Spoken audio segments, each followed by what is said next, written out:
Sabe, o que será que a gente pode aprender sobre controle emocional com uma das figuras mais impactantes da história?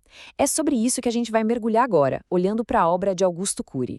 Vamos explorar a figura de Jesus Cristo, mas, olha, não por um viés religioso, viu? A ideia aqui é analisá-lo como um verdadeiro mestre da psicologia, tentando entender as chaves por trás da sua inteligência emocional, que era, assim, impressionante. Então, o nosso caminho aqui vai ser uma jornada e tanto. Primeiro, a gente vai dar uma olhada num paradoxo bem moderno, na nossa era mesmo. Depois, vamos separar o joio do trigo, falando sobre dois tipos de sabedoria.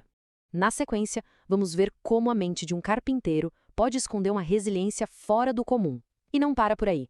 Vamos aprender a nos tornar engenheiros das nossas próprias ideias e, para fechar, entender o que de fato significa ser o tal mestre do amor. Bom, para começar, o Kerr já joga na mesa uma contradição bem desconcertante, sabe? Sobre a vida que a gente leva hoje. É algo que, olha, talvez muitas pessoas por aí já tenham sentido na pele. Parece até loucura, né? De um lado a gente tem mais tecnologia, mais informação, mais conforto do que qualquer outra geração na história, mas aí do outro lado, o que a gente vê? Mais tristeza, mais ansiedade, mais depressão. É um baita contrassenso. E é exatamente nesse ponto que a análise do Cury começa. A grande pergunta é: por que, com tanto avanço do lado de fora, existe esse vazio tão gigantesco do lado de dentro? E é justamente aí que a proposta do Curry se torna assim revolucionária. Ele faz um convite. Vamos olhar para Jesus, mas esquecer o dogma por um instante. Vamos enxergá-lo como um gênio da psicologia humana, um mestre que de alguma forma entendia os mecanismos da mente e as dores da alma de um jeito que, sério, desafia a gente até hoje. E para começar a entender essa mente, Cury faz uma distinção, que é fundamental. E que, olha, vai de encontro com o que a gente costuma pensar sobre o que é ser uma pessoa sábia. Para ele, a tal da sabedoria superior não é sobre acumular conhecimento, não é sobre saber tudo. Pelo contrário, é sobre ter consciência do tamanho da nossa própria ignorância. É uma virada de chave, né? A verdadeira inteligência, então, começa com a humildade.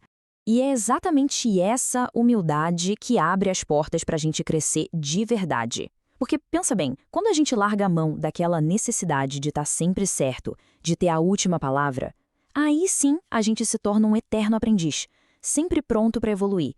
E aqui vem o pulo do gato. A educação que a gente recebe hoje em dia, ela nos informa, ela nos enche de dados sobre o mundo lá fora, mas ela não nos forma, ela não nos ensina sobre o mundo que a gente é, aqui dentro. Ou seja, ela nos prepara para passar numa prova, mas nos deixa completamente despreparados para as tempestades emocionais que, vamos combinar, são inevitáveis na vida.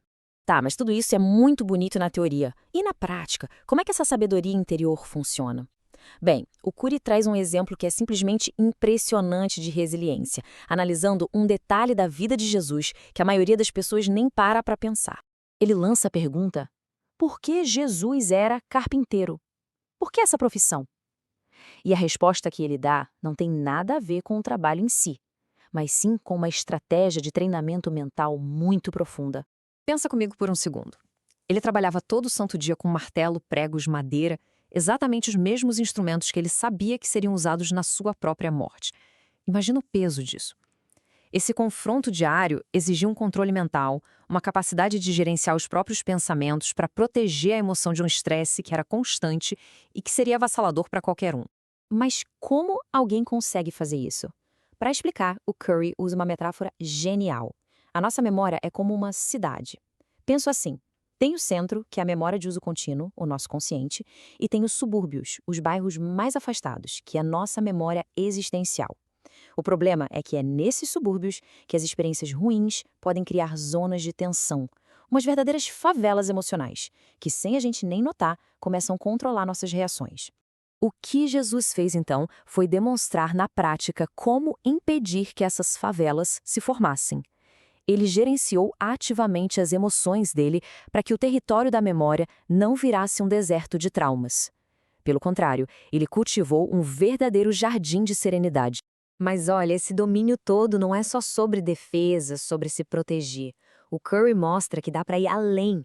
Dá para a gente se tornar um engenheiro de ideias, alguém capaz de remodelar, de forma ativa, a nossa própria paisagem emocional.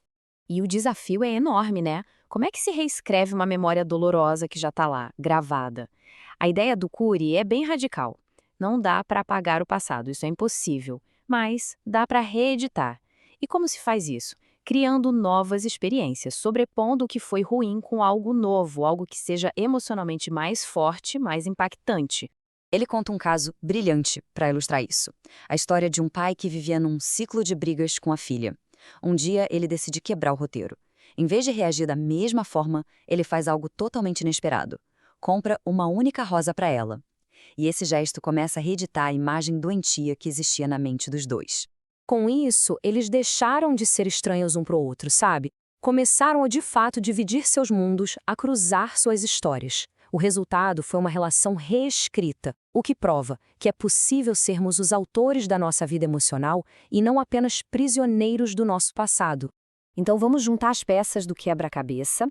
A gente tem a sabedoria que vem da humildade, uma resiliência mental absurda e essa capacidade de ser engenheiro da própria história. O que tudo isso junto nos diz sobre essa figura que o Cury chama de o mestre do amor. Bem, a tese final do Cury é que a maior força de Jesus não era algo abstrato, era sua humanidade, uma humanidade incomparável. A sua capacidade de entender as pessoas, de ver o valor nelas e de amar de forma incondicional. Essa era a sua maior força. Era usar toda essa inteligência emocional como uma ponte para se conectar de verdade com o outro.